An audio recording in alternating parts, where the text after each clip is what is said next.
Welcome to Wario World! Man, if you're a fan of beta builds of games, you've come to the right place. By my calculations, there are at least 4 different early builds of Wario World for us to compare today. From its start as a truly unplayable, broken state of a game, all the way up to its beautiful final release, and everything in between, we're gonna see it all, including unused findings left over in the game. So without further ado, today on Beta64, we're gonna take a deep dive into the development of Wario World.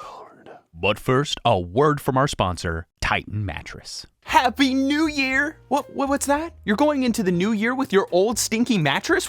That's not gonna do. Let me introduce you to your new and improved mattress, Titan Mattress. Titan wants everyone to have an exceptional sleep, but for someone like me, that's hard to do. I need a completely dark room, fans running at all times, but the most important thing I need, quality mattress. That's why I chose the queen size Titan Plus Luxe. It's a medium firm mattress designed for tall people, like me, with multiple layers of foam that are guaranteed to resist sagging and sinking, so it feels day one new for years. It was even tested by a third party with over 200,000 rolls to prove its durability. And if you have a hard time sleeping on your bed because it feels like molten lava, then you gotta try out the Titan Mattress Glaciotex cooling cover. Nothing helps me sleep better than a nice cool mattress so I can feel well rested to take on my day. But what I love most about my Titan Plus Luxe is that I can hop around on the bed and have a good time without waking anybody else. Now, if you're nervous to buy something that you haven't tried yet, don't be. Not only do they have a limited lifetime warranty, but you also get a 120-night sleep trial. Plus, there's no need to go to a store. You get it shipped right to your door from their Arizona factory, and there's even free shipping in the US. You can even use your HSA or a flexible spending account too. So if you need something supportive that actually holds up, this is it. Check out titanmattress.com, click the link below, or scan the QR code to get 30% off your order with promo code Beta64. Then let them know I sent you in the post-purchase survey. Now, let's get back to the development of Wario World. Before we begin our journey learning all about the development of Wario World, we should first talk about the game's developer. In case you didn't know, Wario World was not developed by Nintendo. No, it was actually made by another company called Treasure, which was founded by Masato Maegawa after he gave up on his then current employer, Konami. By 1992, he and many of his associates had grown tired of only working on established franchises and wanted to make an original game, which Konami was not interested in at all. So they left and founded Treasure to make that dream of developing original games a reality. Treasure got their start making games for Sega's line of consoles, like Gunstar Heroes and Dynamite Headdy for Genesis, and Guardian Heroes on the Saturn. But their partnership with Sega ran deeper than just developing games for their systems. Sega would often publish Treasure's games in Japan too. That is, until 1997, when Treasure released the classic game Mischief Makers on the Nintendo 64. Not only was this Treasure's first release on a Nintendo console, but it also was published by Nintendo themselves in North America and PAL regions. But why did they make this shift to Nintendo consoles away from Sega? Well, it was done primarily because of hardware concerns. While it was cheaper to manufacture CD-ROMs for the Sega Saturn, the longer load times were not going to work well for an action game like Mischief Makers. The Nintendo 64's cartridge-based system just made more sense. Not to mention, it would also lead to a partnership with Nintendo, spanning multiple games over the next several years. And that close partnership started with the game Sin and Punishment. After the release of Mischief Makers in 1997, Treasure proposed this Japanese exclusive title to Nintendo. Nintendo liked this proposal so much that they even offered to co-develop the game together. You'd think that would help speed up the development process, but no. Sin and Punishment ended up taking much longer than it was expected to take, 3 years to be exact. By the time the game was released in the year 2000, we had already reached the end of the Nintendo 64's life cycle. And maybe because of that, the game did not end up becoming a financial success, at least in Maegawa's eyes. But Nintendo, on the other hand, was happy with it. They liked that they had a fast-paced game with a focus on older audiences being represented on their hardware. To them, this was the start of something special, and Nintendo offered to continue this partnership with Treasure. But the next game It was not going to be an original IP. No, Nintendo was going to hand them the keys to a well-respected, long-running series, Wario Land. But this time, it was going to be for the upcoming Nintendo GameCube in full 3D. So roughly around 2001, Treasure began development of this 3D Wario game, which would eventually become Wario World. But their involvement in this game was kept a closely guarded secret for quite a while. Even after the game was revealed at E3 2002, Nintendo would not reveal who was making it, even when asked directly. And speaking of that 2002 reveal, we've got so much to see here at E3, and it paints a fantastic picture of the game's development process. The reason being is that it wasn't just one build of Wario World shown at the show, there were actually two completely different builds from completely different stages of the game's development. So here's how it worked at E3 2002. We got a show floor demo as well as some early trailers and some screenshots. And the earliest build we know of was used for those trailers and screenshots given to the press. And I mean it when I say this is an early build. There are boss battles that just do not work. There are sub-levels that are completely empty. And you know what? I'm getting a bit ahead of myself. Let's start at the beginning with this early logo for Wario World, with a smaller castle and a nice rocky outline that was removed later on. And you know what else was removed later in development? All these different collectibles shown on the top of this early build, though it's kinda hard to see in this trailer. Here, let me pull up a higher quality screenshot that was given out to the press. Okay, so now you can clearly see these 3 jewels that didn't end up making the cut. The coins are the only collectible here that made it into the final game, though for that, they eventually put the counter on the bottom left above these different looking hearts. And here's a fun fact, those scrap jewels are still in the final game, sitting unused in its file system. And here they are. They're found in the file cpf.rsc, which contains models for Treasure Square, the hub world of the game. They are super basic, with no animations, and were likely scrapped very early in development. Now, I do want to go back to that screenshot from earlier, because I want to point out that there is no trap door over that hole over there, like there is in the final game. And that's just how it was in this build of Wario World. There were no trapdoors to break through, no cool animation of Wario falling into a sub-level. None of that's here. You literally just fall in. And I should mention that this graveyard you can see here has a bunch of other changes too. First, the sub-level entrance is on the right side instead of near the top left. The Wario head is missing, and so are a number of graves. There were only 6 spaces for gravestones in the E3 trailer, and way more than that in the final game. But it wasn't just the sub-levels that were missing trapdoors. The entrance to Ironside's boss battle in Pecan Sands was also just completely open, and it didn't come with that nice-looking pedestal that the final game got. Now, once you drop in, you'd normally be greeted to this really nice cutscene introducing the boss, getting you prepared for a boss battle. But not here, not in the trailer. Instead, the battle starts immediately, right after you fall into the hole.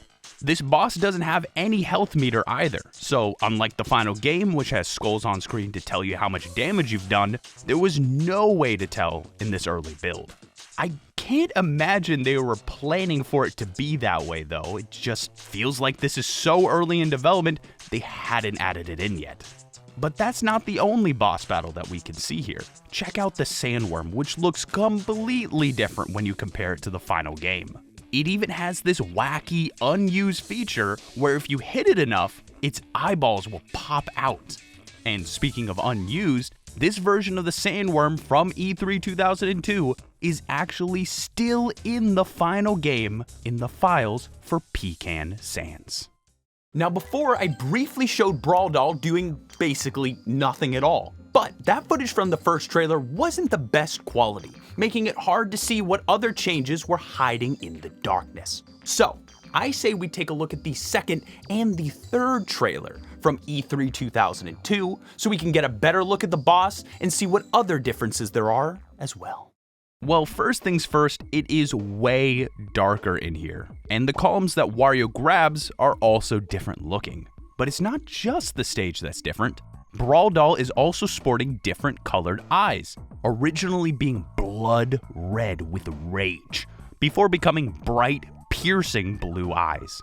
This battle isn't the only thing we get a better look at in these additional trailers. See, the first trailer showed off some scrapped enemies, but it was so blurry that it was hard to tell what they even were. So, let's check them out in this higher quality trailer. And what better way to start than with the scrapped crab tank?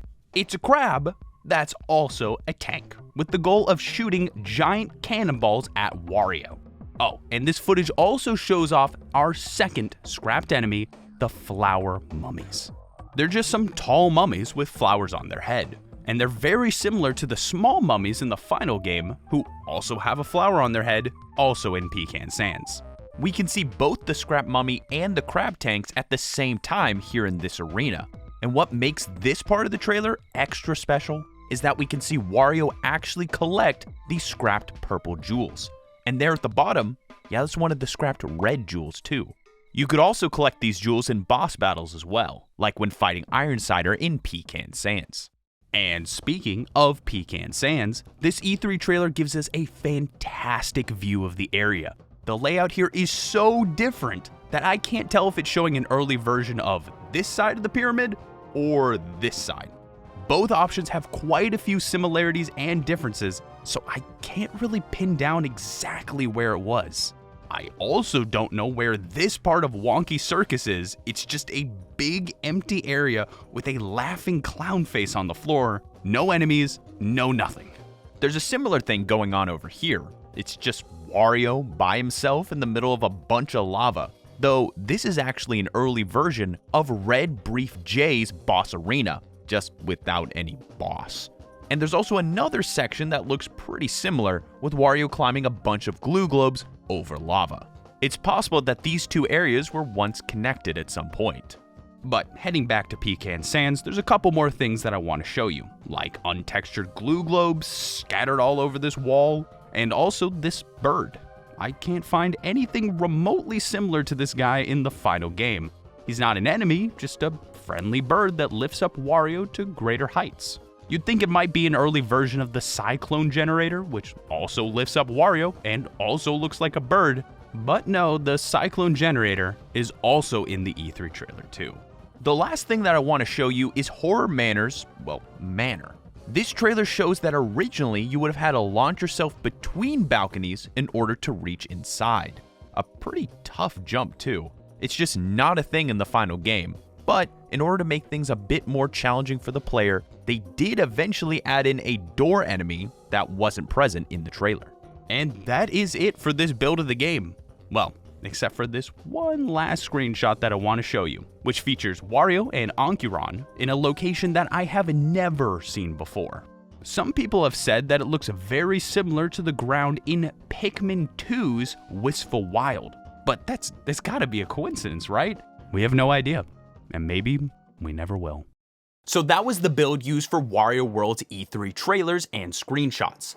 But as I said before, there were actually two builds of the game shown at E3 2002. The second build was much further along in development and was used as a demo on the E3 show floor, with 6 kiosks dedicated to the game, complete with a poster for it on the wall, which uses the same art shown on this placeholder box for the game. Now, I say we take a look at just how different this second early build actually was. How about we start things off with the title screen, which features the same early logo from before, as well as some placeholder names for its levels. Mansion is Horror Manor, Circus is Wonky Circus, and Pyramid was more than likely Pecan Sands. Okay, the first level that we're gonna check out is the Circus, which begins with a different transition into the level, with lots of yellows and oranges instead of a blank white void. After that, you're usually treated to Wario getting his head stuck in the ground, but here at E3, he'll just spawn in with no special animation. Now, if you've played Wario World before, you may notice that something feels off.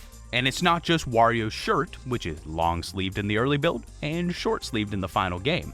No, it's the fact that Wario controls differently in the E3 2002 demo, slipping and sliding around as if he's on ice.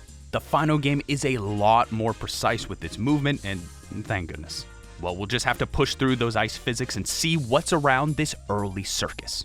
If we compare our surroundings to the final game, there is just a lot less going on here. The confetti, banners, and giant clown cannons, they are all gone. And speaking of clowns, in the final version, there are mostly small clowns at the beginning of Wonky Circus. But for E3, it was all big clowns all the time. Oh, and if you haven't noticed yet, there's even a clown face in the spotlight that was later removed from the game. Now it's about time we hop on that circus tent and save our spriteling friend, which is harder to do in this early build since they don't cry for help. There they are. Oh wow, they look very different from the final game. And they also don't give you a giant text box after saving them either. Moving further into the level, you'll notice that the big electric fence is nowhere to be seen, and beyond that is a sub-level that's being blocked by a rock shaped like Wario's head. Let's take a left here and enter this little area, which has the same general layout as the final game, but still looks quite a bit different. Now normally if you fall down here, you'd be greeted by a crystal entity, but not so in the early build. Instead, you just get some normal big enemies to fight. Continuing on, you're greeted by a different looking ladder that leads to a wall on your left. That wall was eventually removed and replaced with an area housing a yellow W switch. And this ladder on the right was also removed.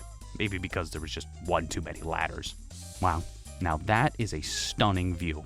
The E3 build had this background filled with realistic looking skyscrapers. And those were eventually removed with more circus tents added in their place. Oh, and by the way, that glue globe floating in midair, yeah, that was eventually tied to a string that would lead Wario up to an area with a trap spriteling. But the E3 demo just doesn't have that area at all. And that is it for Wonky Circus. The footage that we have decided it was time to cut to Horror Manor, which also has its fair share of changes, but not nearly as many. First, the green W switch is missing near the graveyard. Not really a surprise at this point. I'm pretty sure those switches just were not a thing yet, seeing as they have never appeared in any of the footage. And something else that wasn't a thing yet were these gates with big old skeleton hands. At E3 2002, there was just nothing here.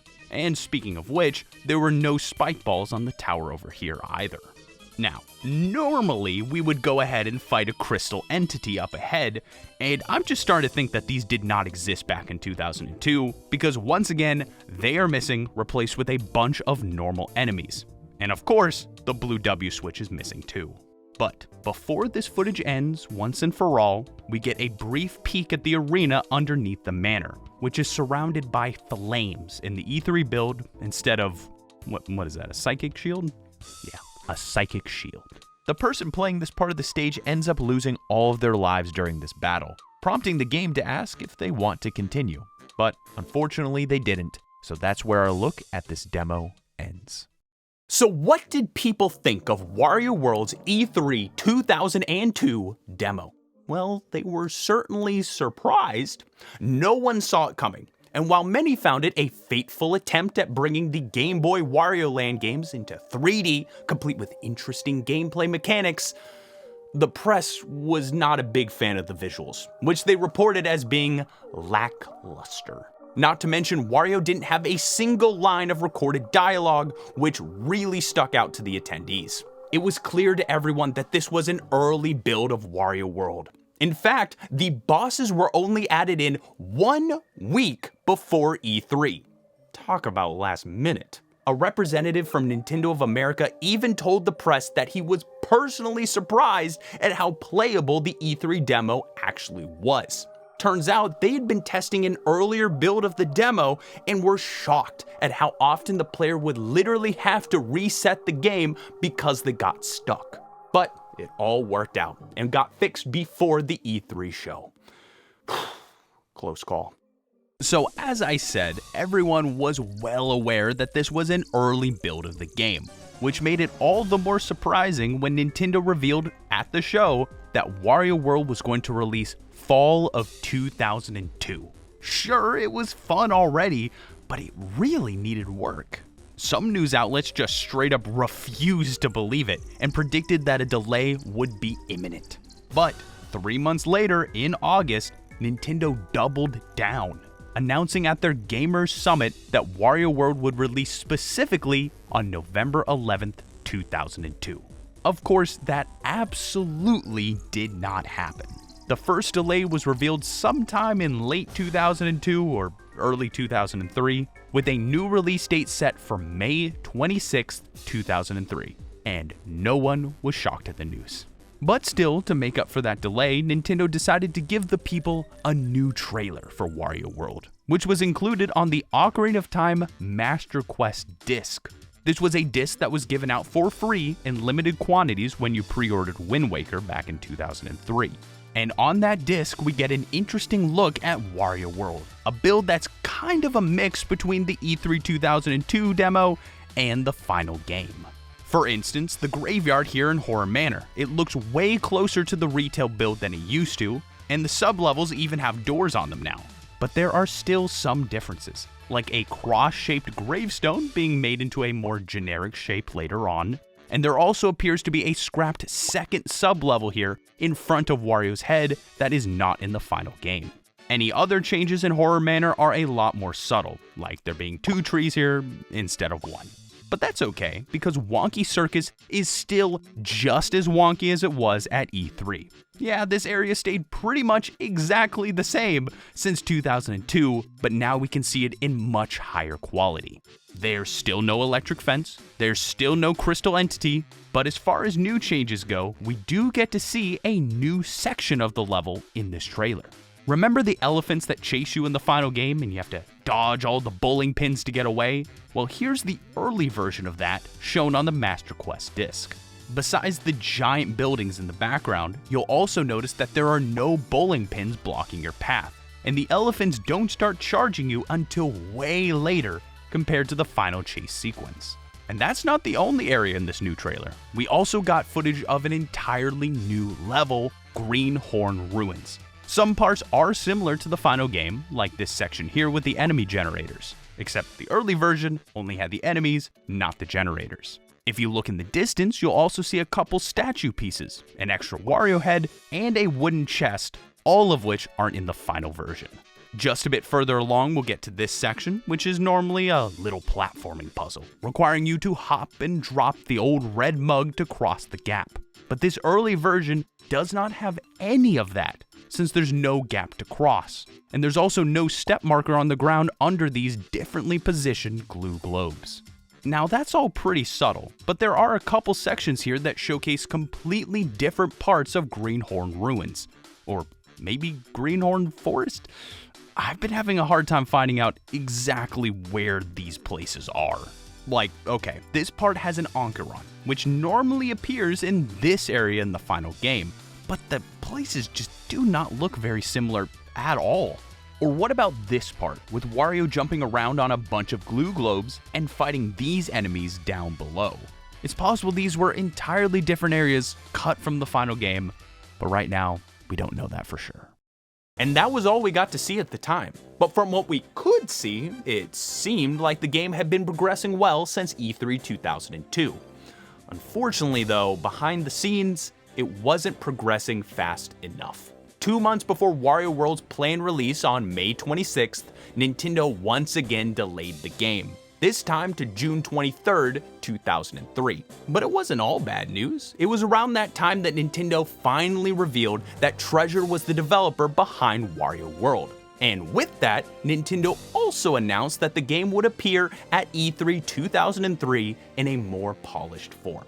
So, let's head on to the show and see how our game looks now. As you'd probably guess, things look very, very close to the final game. I mean, we're just months away from the game's release, so there shouldn't be that much to see. Though for some reason, Brawl Doll still has red eyes. I guess that one changed very late in development. Other than that, the only new difference that I found in Wario World's E3 2003 trailer are these posters. You'll notice that the elephant and clown posters have been swapped, and the same thing occurs further on in the level too. Since the locations of the posters never changed, just what the poster had on it, my theory is that the referenced image files were somehow switched before release. Why? I have no idea. maybe it was just an accident. But anyway, when people finally got to play this new version of Wario World at E3 2003, they were in love. And as promised, Wario World was finally released a month later on June 23rd, 2003 in North America. But here's the thing, Wario World didn't release in Japan until a year later on May 27th, 2004, and Treasure used that to their advantage by putting in some extra development time making tweaks to the game. For instance, they added in a demo mode to watch if you wait long enough on the title screen. Plus, there were some bug fixes, and oh yeah, they completely redid the final boss fight with Black Jewel. But why? Well, Maegawa mentioned in an interview with Retro Gamer magazine that one of Wario World's main programmers was particularly attached to this boss.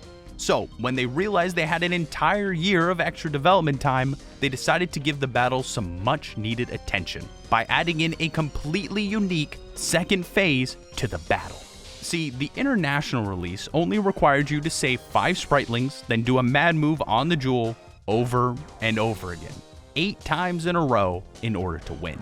Not exactly the most exciting final boss fight. But for the Japanese version of the game, after saving the Spritelings 4 times, Black Jewel decides to switch things up with entirely new attacks that you have to dodge. From this point on, you need to hit him a bunch until he gets dizzy, and then boom, you can hit him with the finishing move. But this remake of the boss fight wasn't done just because. It was also a deliberate attempt to try to add extra content to the game. See, after Wario World released overseas, the reviews came in saying that the game, while enjoyable for a bit, got quite repetitive and didn't have enough content to make it last more than just a day. Sales were not looking so good either.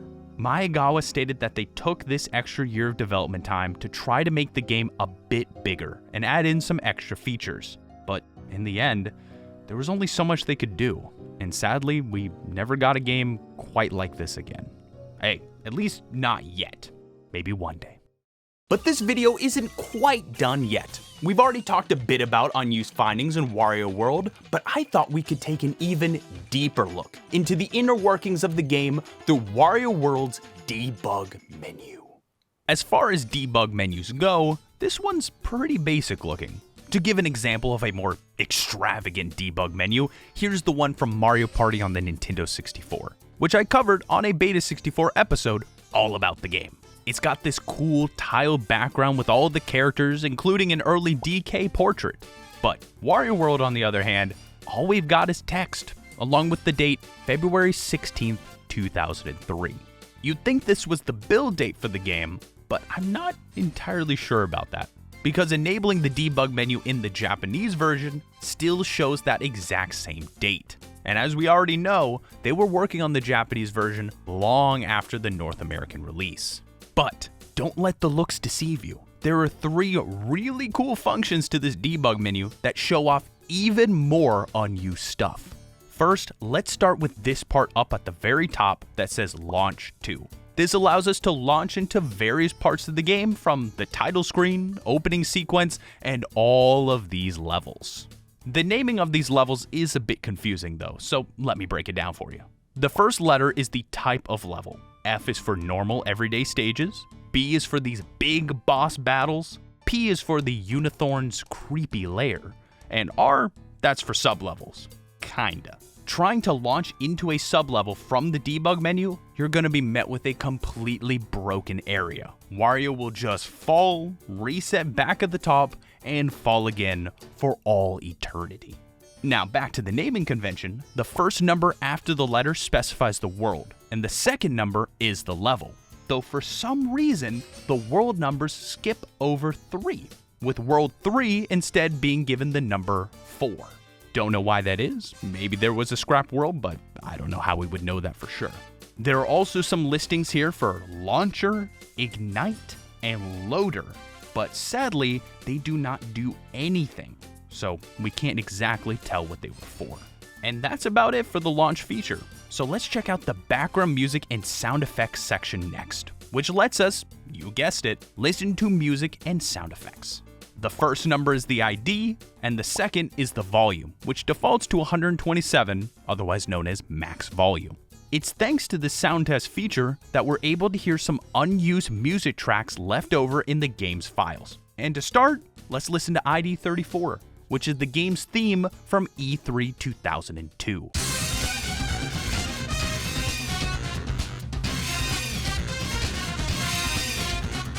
But here's the thing, this E3 theme is only unused in the international releases of Wario World. In the Japanese version, the developers decided to reuse this song for the region's exclusive second phase of the final boss battle. So that's interesting, but why don't we listen to a track that is completely unused in every region, ID 6, which appears to be an early version of the file select theme because its internal name is data_0.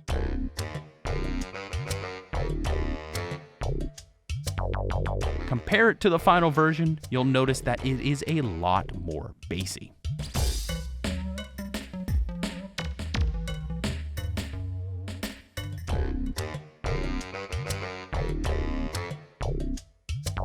The next unused track is ID 19, which is believed to be an early version of the Spritlings theme.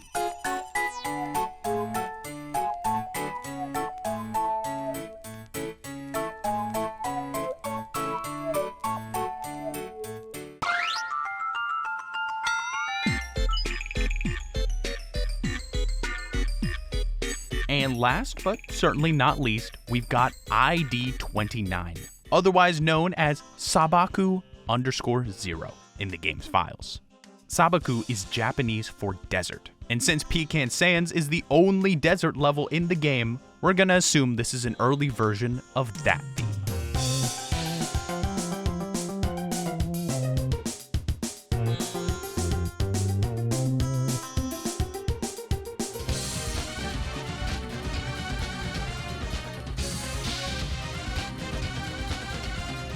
Okay, so let's move on to the final feature of this debug menu.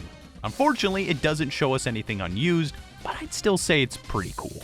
It's called Emitter, and it lets you play sound effects in 3D space, which you control using the control stick on the second controller. So basically, you can make sounds go all the way around your head like this.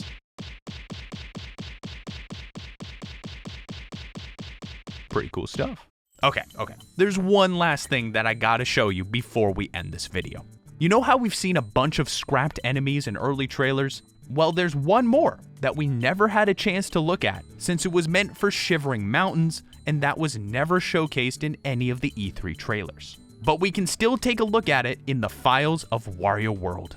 And here it is. It's a living ice skate with a giant mouth and another head on top that resembles the garlic dispenser from the final game. It has a ton of animations, but no name. So unfortunately, we don't know what to call it. Nonetheless, they are incredibly interesting to look at, and it's a shame that they never made it into the final game. So that's the development of Wario World. While the game may have gotten mixed reviews at the time, it could still be considered a commercial success, and has gained quite the following over the past few years. Not to mention, Treasure is still around, with Miyagawa still acting as CEO of the company. So it's not completely out of the question that one day we could get a Wario World that's bigger and better than before, just like Miyagawa wanted. Thank you for supporting Beta64 throughout 2025. I posted videos every month this year, so if you missed any of them, be sure to check them out. I especially recommend my video on Waluigi's creation for Mario Tennis. The link is right here on the end card. So I'll see you next month for another brand new Beta64 episode. Bye bye.